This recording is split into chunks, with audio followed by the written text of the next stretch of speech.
Սա իրոք հարվածում է հայ-ռուսական հարաբերություններ եւ իրոք իրանց այդ դեգեներատ հաղորդավարների ելույթները իրոք վրդասում են հայ-ռուսական հարաբերությունները։ Մենք ունեցել ենք շատ լավ այց իմ գործընկեր Մատվիենկոյի այց Հայաստանի Հանրապետությունում, ռեգիոնների ղեկավարների, սենատի անդամների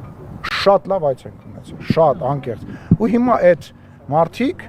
որովհետև ամեն ամիս, չգիտեմ, Սամվել Կարապետյանը կարող է ուրիշ մարդ, չգիտեմ, ծրարով մի 30-50,000 փող է տվել, հիմա իրանք ասում են, որ դրանք իմ ընկերներն են, էլի, ում փող է տվել, հիմա իրան ընկերներն են, ում հարսանիքին կանչել է երկել են, էլի իրան ընկերներն են, բան տենց այդ մարդկանց հիմա դրանք դուրս են եկել ի պաշտպանություն, թող ռադները քաշեն, վեր են գնեն, իրանց գործով զբաղվեն եւ մեր երկրի ներքին գործերին չխառնվեն, դրանք հակառակ էմոցիա են առաջացնում։ Իմ մոտ չէ միայն Հայաստանի Հանրապետության քաղաքացիների մոտ, ասում եմ, թող բերաները փակեն, ռադները քաշեն։ Ու